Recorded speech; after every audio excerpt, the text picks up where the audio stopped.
Hello everyone and welcome back to House, the Shared Living podcast. This is the second episode in season 5 and we are really delighted to be back once more with brand new content, and I still can't believe we've actually got to season 5. But anyway, on with the introductions. I'm Deenie Lee from the Property Marketing Strategists. I'm Dan Smith from Resi Consultancy and Verbaflow AI. And I'm Sarah Canning from the Property Marketing Strategists. So first, a word from our headline sponsor. Season 5 of Housed, sponsored by mystudenttools.com. List your properties commission-free and reach thousands of students searching for their university home. Dan and the team from My Student Halls have been supporters of House since the beginning, and we are incredibly grateful that they are here once again as headline sponsors of Season 5. We know anyone working student accommodation is really busy right now budget setting, so make sure you do get in contact with Dan and the team to make sure you have My Student Halls in your budget for the 26 and 27 leasing season. Also, of course, a huge thank you to Wash Station and Utopia for coming back and sponsoring Housed once again, but we'll hear more from them later. Firstly, a big thank you to all of you for your feedback on last week's episode. It seems that you were pleased that we were back, and we were too. We've kind of missed our little weekly chats.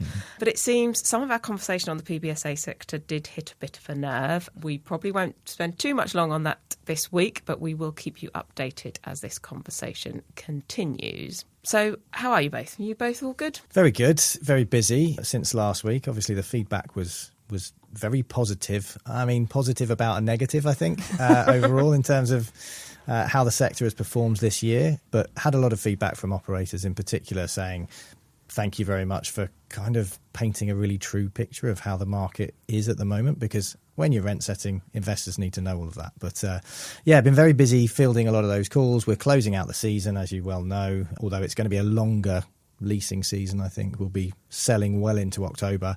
Then you'll need to think about your January semesters as well. So that's most of our work at the moment at Resi Consultancy, and obviously Verbaflow's very much taken off, so that's taking more and more of my time too.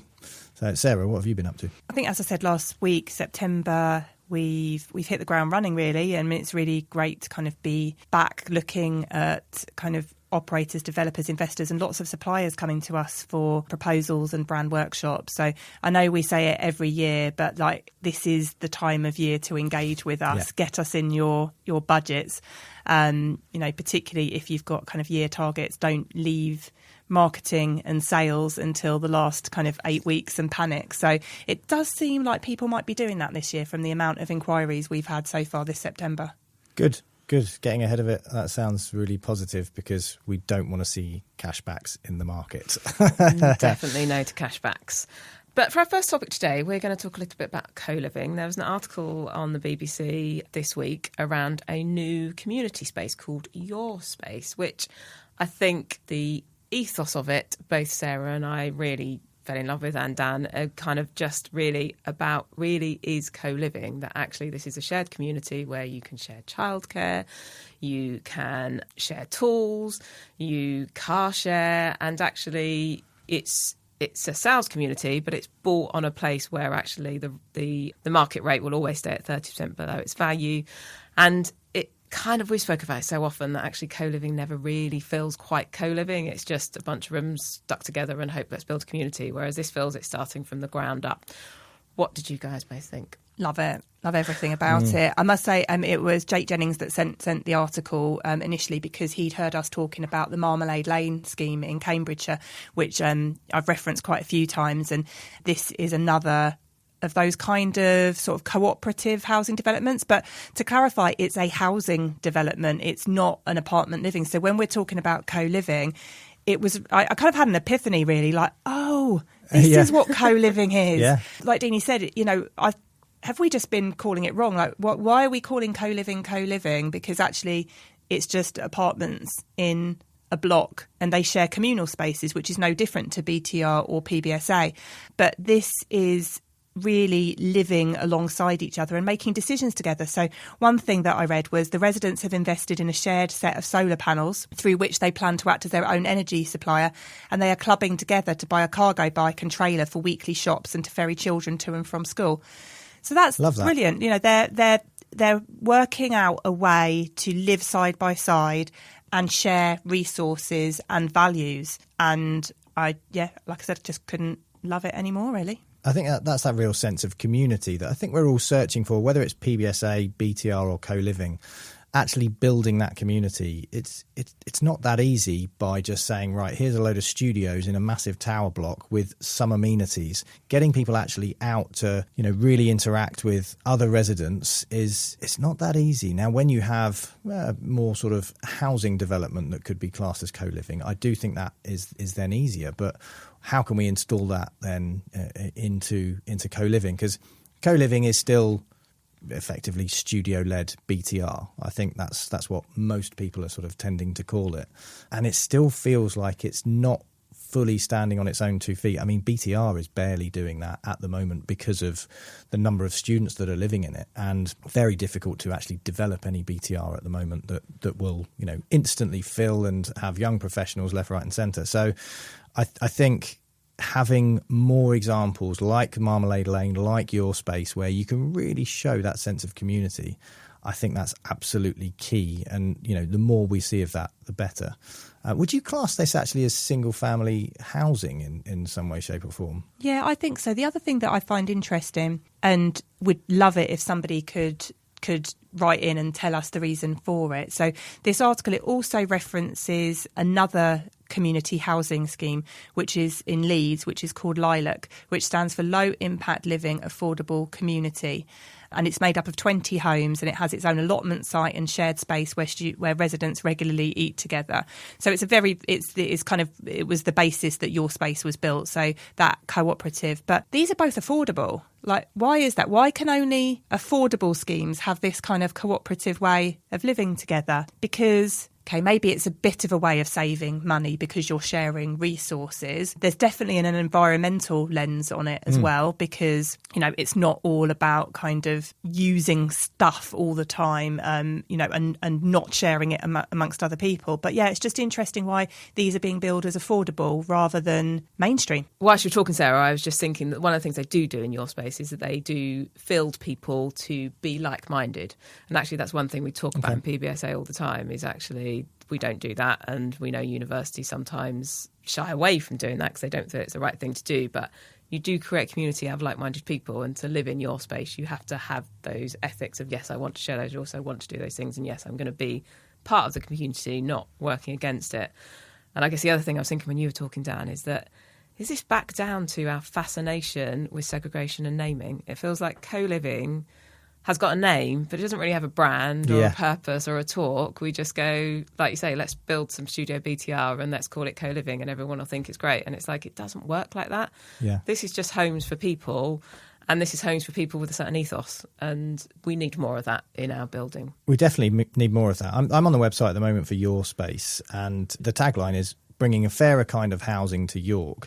Now, it's a community land trust, so I think that means it's obviously, it's a not-for-profit effectively, and that it takes that kind of thinking where it is slightly less commercial, dare I say it, and a bit more focused on actually doing good within the community to get something like this off the ground. If you gave it to a standard private equity real estate or developer, obviously they would need to be more commercial about it. So, yeah, I wonder if this is just going to be almost an exception, because we've seen Marmalade Lane, we've got YorSpace. There's a couple of other examples as well, but they're kind of few and far between. So I just wonder if maybe it is down to labelling. Maybe we're not segmenting these well enough to talk about co-living effectively in multiple different sort of types of communities. Maybe we need to just totally change the language, the terms, and get that adopted across the board.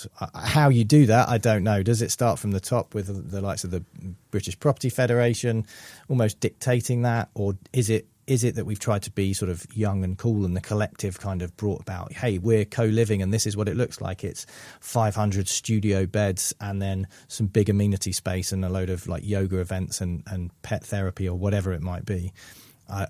I think it's almost time for a glossary of terms, as it were. So, watch this space. We'll see if there's any of that comes about from the BPF. Yeah, dare I say it, is it kind of a lack of strategy when you're launching a new product to the market and you're not marketing it with the right marketing strategy. So But you also- know where to come. But also, not just Shameless that, plug.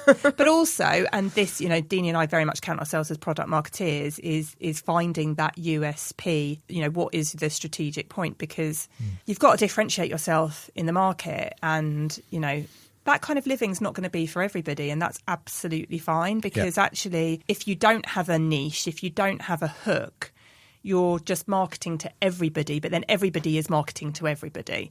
And actually, if you can create these kind of communities that have a particular type of resident in mind, then you can be super targeted with the marketing, and very, very, very clear on your proposition. And we talk about this all the time about European co-living, that they have the nomadic, digital nomad houses, and they have the yoga houses, and they have the chef houses. And, they that is what it was. And it was born out of like-minded people with a shared vision, a shared ethos, shared interests living together, because that is what co-living is, really. So this is just that, I think, but on a housing scheme instead of an apartment scheme. But as far as I'm concerned, that is my new definition of co-living. Yeah, love it. Just need some work, but Yeah. we'll see if the sector gets there. First, we'd have a quick break to hear from one of our sponsors. This episode is brought to you by Utopia, the smart building platform that helps real estate owners protect the value of their assets. From ESG compliance to energy efficiency and resident engagement, Utopia turns real-time data into action, making buildings better for people, planet and profit. If you're in asset management or operations and care about performance, Utopia is your essential partner. Find out more at utopia.co.uk. That's utopi.co.uk. Many thanks, Utopia, for joining us again back for season 5. Dan, I believe you were off on the conference circuit again a couple of weeks ago. Can you tell us a little bit how PropTech Connect was? I can, yeah. I think this was my 15th sort of speaking engagement, or the 15th event of the year so far. Now, PropTech Connect feels like it's relatively new, but it's been going for a few years now. Matthew Maltoff, the CEO, founded it and brings together PropTech suppliers, investors, operators, anyone who is effectively in the market for any kind of property technology. So everything from sustainability through to AI solutions like Verberflow. Now, we sponsored part of it this year. We had our own little stand, albeit it was tiny, but we came en masse with quite a few people, and we managed to get a lot of the PBSA and BTR sector there, in particular the clients of Verberflow already. It's quite the show. So, people come out to, there's entrance music, and Matthew chose Tiny Temper. I'm not sure quite what that says about him, but either way, it was very sort of razzle dazzle at the start. Now, some of the headline speakers, Raj Singh in particular from JLL Spark, which is effectively the venture capital arm investing in PropTech for JLL. That was really insightful. I got a lot of value from that. So a lot of the speakers are kind of headline keynote speakers that you'll see travel around internationally and do a lot of these talks. And Raj Singh was basically talking about AI and how transformative it was going to be, preaching to the choir with me in particular. Like, obviously, I already can see that. But it was actually quite alarming how few AI solutions there were actually there and that were talked about. There were a lot of...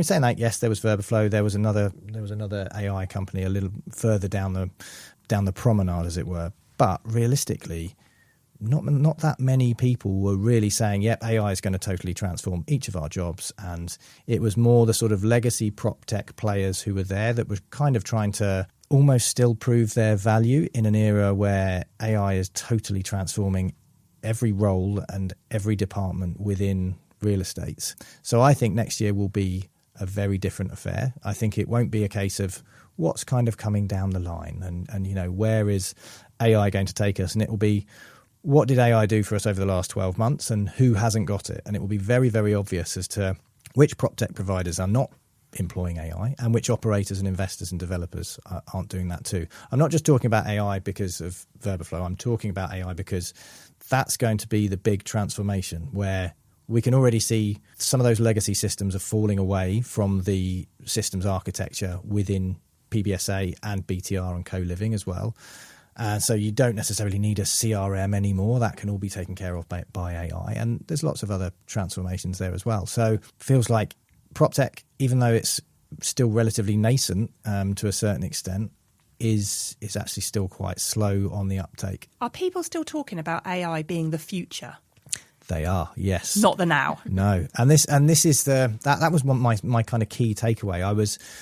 There were a few people on stage where I was like, how have you not mentioned AI once during that session? Like, it is, and there's a few that are saying, yes, this is coming down the line. It is going to change the roles. No, it is already doing that. And it's not just through us and what we do. There's multiple other AI firms and areas of PropTech where or operations effectively where AI is being implemented that's totally changing structure, business model, processes, systems architecture, whatever it might be. That is happening right now. So those that are kicking the can down the road, even beyond, saying, well, actually, let us get through leasing season and we'll discuss it in September. That's fine. Some people have already put, AI solutions in place and have had them in place for a year now, or 7 months as it is with us, and they're already seeing the benefits. They're first movers, and there is some serious first mover advantage here. So it's really going to be a survival of the fittest who implemented AI properly, didn't just dip their toes in and then go, oh no, actually that's not going to be for me. We'll stick with the legacy systems.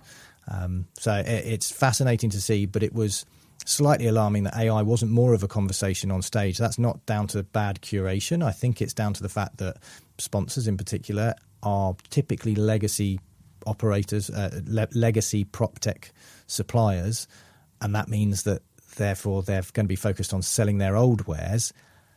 And I think the PMS sector is very guilty of not implementing AI well enough, quick enough. I think that's been this is coming down the line. So we'll get there, we'll dip our toes in. And what's happening is that solutions like Verberflow and some others are coming in now and saying, well, hang on, you don't need your CRM. So that's HubSpot, Salesforce or Zoho or Zendesk or whatever gone.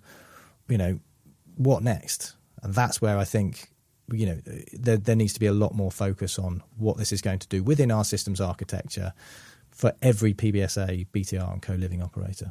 But does it go beyond just systems architecture? It kind of feels that where we are at the moment is those early movers are implementing a system like Verberflow and saying, tick, I've got my AI, right, let's carry on. Whereas actually it feels like it should be how we talked about sustainability, that actually you need to look throughout your whole business through a lens of sustainability and actually how can I be sustainable? And with AI, you need to look at your whole business operation from finance to marketing to operations in how can AI help me streamline how I run my business. And it doesn't feel like we're in that realm. It feels like we're in I've got a bit of software that mean that I can deal with customer inquiries quickly. Yeah. So therefore I'm done. I've got AI in my business. Let's move on. It's exactly that. I think the clients that are getting the best value out of it right now are the ones who are seeing it underpinning their systems architecture and their entire companies. Like, how does it affect your structure? How does it affect how much that sits at the property or the HQ level in terms of costs and systems and people? And you've got a few that are kind of bolting things on and just saying, yeah, well, we'll just, we'll stick one use case on a lead acquisition or a maintenance module or whatever it might be using AI and the various agentic AIs. And then you've got some that are saying, right, AI is already here, but it's definitely going to be the future. How do we make sure it underpins everything we do? And I think that's what we'll find relatively soon, that AI and various AI platforms will be totally underpinning the way that students book their accommodation, the way they manage it as well. So resident engagement apps, yes, there's a time and a place for them for sure, but the role of them is totally changing. And I think we need to be really mindful of, do you just dip your toes in? Do you go all in? What does that look like? These are the questions I'd be asking. And I can say that from an outsider's perspective as well, thinking of, as an operator, what would I be asking of the likes of a Verberflow? I would be making sure that I fully understood all of the costs that were involved right now, all of the use cases that this could possibly be applied against, where things are at now in terms of the number of use cases that we could roll this out to, the departments that could use it, because it is across, ops, sales, marketing, finance, and more. And how is that then going to help us become the sort of operator of the future, where it's likely going to be a bit lighter in terms of staffing at HQ level in particular, and I think there's going to be still more focus on community building at a site level. So that's where the people piece really comes in. Yeah, it's a really, really good point. I do think underpinning your system with AI, no one really knows what that looks like. It's because it falls through the gaps of a lot of heads of IT. They're not heads of AI. Like, that's a whole new ball game. How many heads of IT do we have? Well, exactly. Yeah. But you think of some of the big firms who have got heads of IT and systems managers. And, we had a systems teams of 3 people at Nido for 3,500, 4,000 beds. And yeah, they would need to have a head of AI now, effectively, to really understand what's out there, and then, how do you implement it? I think the worrying thing that Deenie and I are finding is clients, and we work across B2B and B2C, so we're not talking about operators necessarily here, but people aren't even thinking of the future when they're designing new websites or looking to procure a website and thinking about that customer journey. We had a conversation the other day and we were like, you need to be building your website and your technology for Gen Alpha. Mm-hmm. Like, forget the students that are now, because by the time you've worked through this technology and done the research, you're building it for the student of the future, or the customer of the future, or the supplier of the future. And that obviously encompasses AI, but it also encompasses real investment in technology, really, really good technology. Yeah. I just think it's a bit too short-sighted at the moment. People are building for now, or they're not building with a strategy in place. So they might be thinking about AI, but if they've got a really, really rubbish website with rubbish content, the AI is only as good as what the website is. And if the website's no good, then the AI is not going to be any good. And that's not going to help your case, your case studies for it. So it's a whole technology strategy.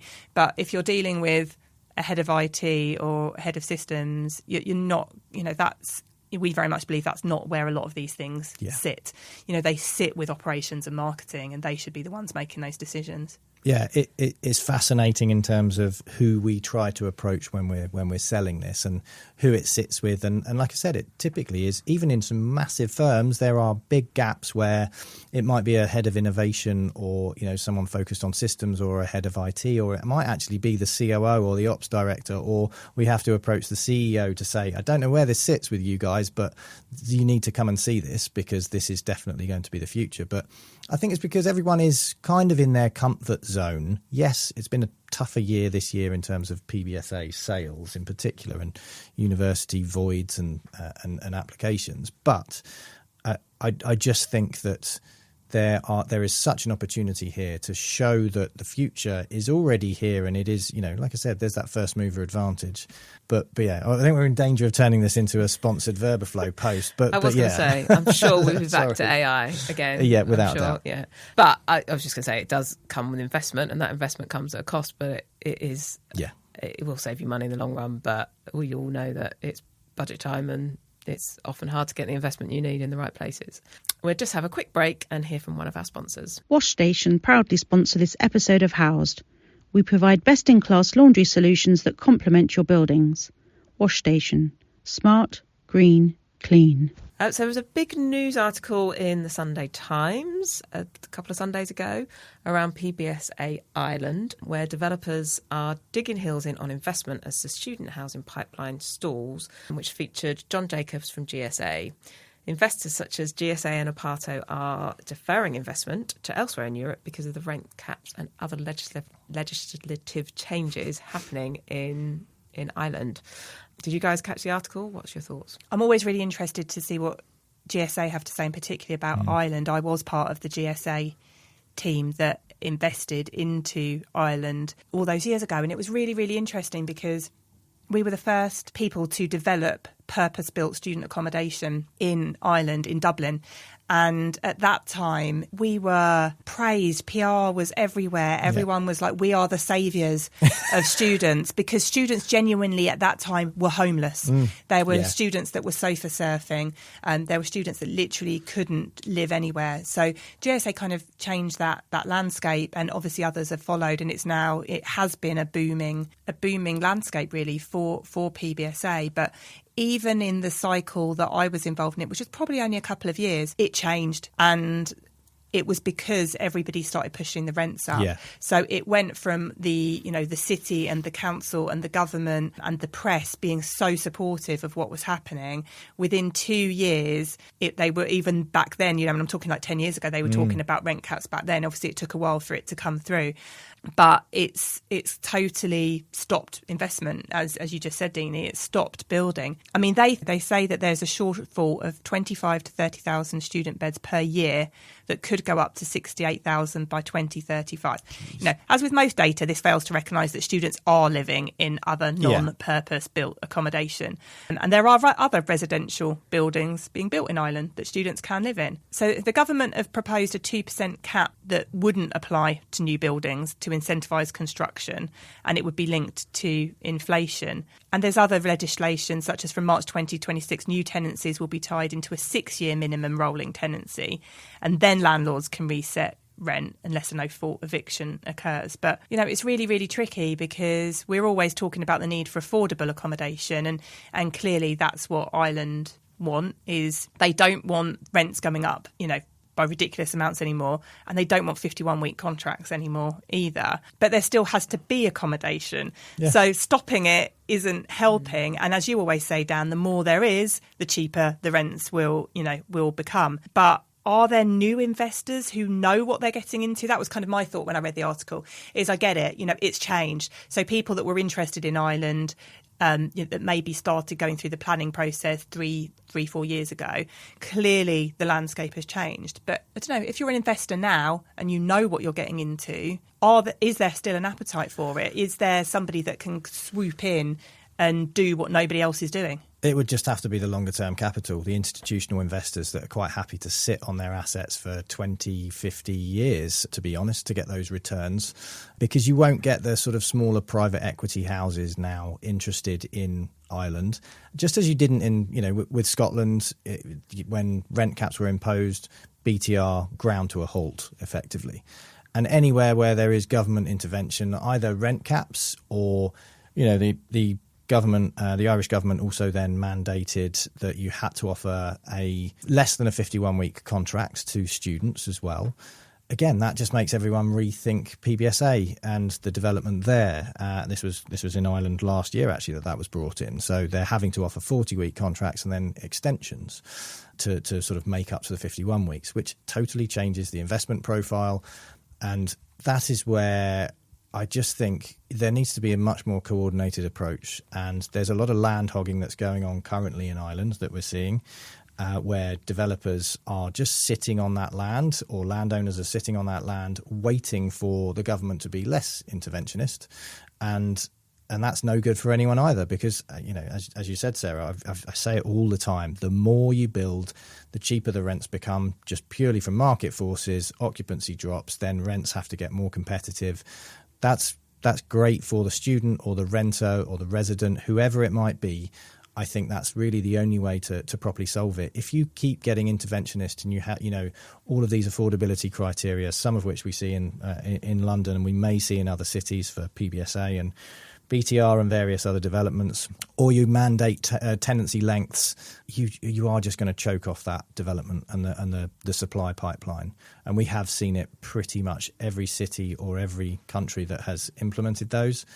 It has just choked that off. So I think Ireland's in a bit of a mess at the moment, because they are one of the places where they genuinely do need a lot more student accommodation to bring those prices into line. Now, you will get some students who now start to think, I can't go to Dublin or Cork or Limerick or anywhere else because I'm priced out. Like, students are looking at accommodation. It's one of the most important things. ISEF, again, the other day reposted a survey saying that, accommodation is one of the most important things in terms of where students actually study now. So they're looking at how much they're going to pay in year one when they're in university halls, potentially, and then year two and year three. So really have to be super focused on that. It's just typically short-sighted, and then it gets involved in the political agenda, left and the right, fighting over, do you intervene, do you not? And the losers in this situation are, of course, the students and the residents. It's like I think we always say is that we need more collaboration. And, we put a shout out to our new Housing Secretary last week to kind of say, actually, let's speak to people because Come on, sticks, Steve. Yeah, sticks don't work. And this is a classic stick saying you've got to do this to give us affordable accommodation. Whereas actually we need more discussion and carrots to understand each other's sides and get to a middle whereby, as you say, the person who's actually going to be paying the money, the renter, gets what they need. So on that subject, I obviously went down a bit of a rabbit hole with this article. So I found out that currently student housing falls under the Department of Housing, Local Government and Heritage, but they redirect queries relating to student housing to the Further and Higher Education, Research, Innovation and Science Department. They do say that a new student accommodation strategy will be published by the year end, so we'll obviously feedback on that when we have it. But that's an example of how clearly there's not really collaboration between departments, and it is falling between universities and housing, basically.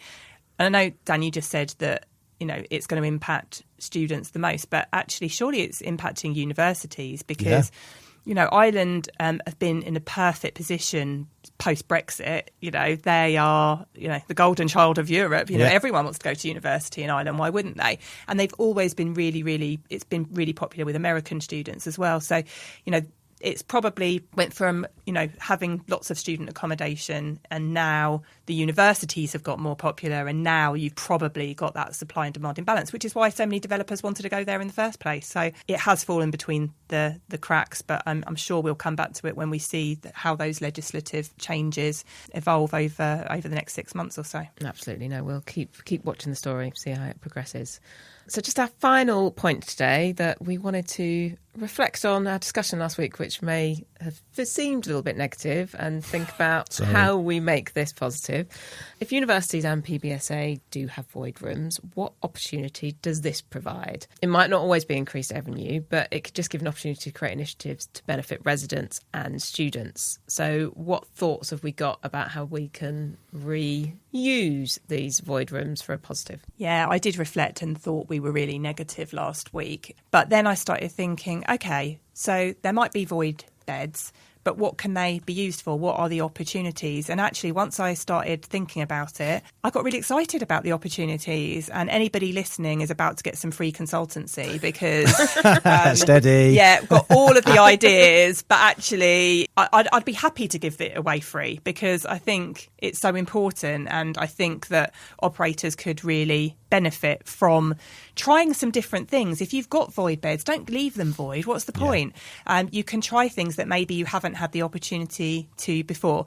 I think we do need to note that booking systems, PMS systems, don't naturally lend well to anything outside of the normal letting cycle, but don't let that hold you back. You can work around that. So some ideas that I had was that you could, obviously short-term lets, that's not rocket science. Yeah. Everybody's doing that anyway. But when I'm thinking of short-term lets, I'm thinking like really short-term and flexible. I'm thinking of your commuting student that may only want 2 nights a week because that's how their timetable is working. Or they might just want to get really involved with freshers for the first few weeks and then they're happy to commute once their timetable settles down. You could target commuters that might be fed up of commuting by Christmas, so actually your January lets, that could be a target audience. They think it's a good idea, but actually they're exhausted by travelling and maybe their timetable changes as well. We have talked about free accommodation for open days for students and parents before, and I think traditionally people have found it quite hard because where do they slot that in, and they can't necessarily make an income from it. But I just don't think you do need to make an income from it. You've got the void rooms anyway. They're not making money anyway. But how brilliant would it be to give students and parents free rooms. Now, this also comes down obviously to allocations as well, because you clearly can't have random parents and 17-year-olds in a building amongst other students. But actually, if you've done your allocations right, you should have free flats. And judging by what you said last week, Dan, about studios as well, put them in studios, you could turn easily a large gold studio into a twin room, for that kind of open day market as well. The other idea that I also thought about, which is inspired by some universities, is how about creating quiet spaces for neurodiverse students to get some space when they're feeling overstimulated. They could invite a friend or family member to join them, because, like I said, if you've got a void room anyway and you've got students that aren't getting on together and they need a bit of mediation, actually you'll have the luxury of being able to take them out of that situation and give them 24 hours breathing space. And, I can definitely see that being like really, really positive. You talk about well-being. Well, actually, this is, a really, really great initiative for well-being and mental health. Yeah, there's loads of ideas, really. And I feel like I'd love to brainstorm with an operator about this. Marketing is always really difficult to target people outside of the classic kind of academic year. But I just think if you've got the opportunity to try things, let's see it happening. And I think you need to reframe it around the budget piece. Is like those ideas that you said around opening for open days, or you could do experience days for A-level students coming into. One of the things we say is we don't do enough education on what PBSA is. So actually, if you give people an education before they come, you do that. But that doesn't just have to be a cost. It's part of your marketing budget. It's part of you going out and engaging with your prospects. So therefore, you allocate it into your marketing budget. So I think it's you can reframe it instead of just seeing it as we're doing it because we've got void rooms. Actually, we're utilising our void rooms as part of our marketing budget to do this. I think you could pick your operator and your city to go and trial this with, because I am conscious. We had really good feedback after the episode last week, primarily from operators saying thank you very much for actually speaking the truth on how the market is looking, because there's still a lot of Kool-Aid being drunk by certain investors and being dispensed by agents and also from within. And, I think that's where operators at the coalface are really where we need to be focusing our attention and really listening to them, especially during budget and rent setting. We're going to come on to that later.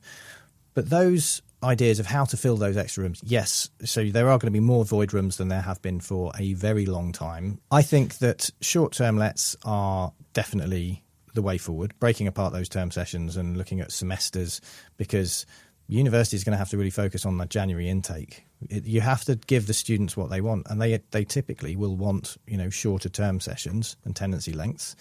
And that's where it will play very much into the hands of a Lavanda and My Property Host or a Under the Doormat or any of the sort of tech or operational service providers that allow operators to do those short stay. Unless the operators want to do those themselves, I'm seeing more actually say, yeah, do you know what, we'll run this ourselves. We know how to do this with language schools and individuals and OTAs and whatever it might be.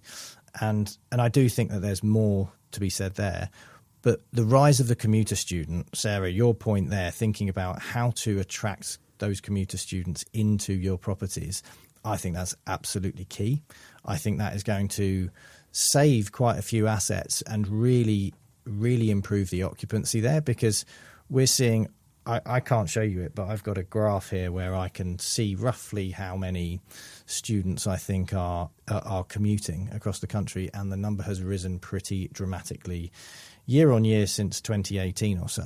And I think it's a real competitor now to PBSA, that so many students are now deciding to study near a home and therefore live near a home and stay with their parents or families.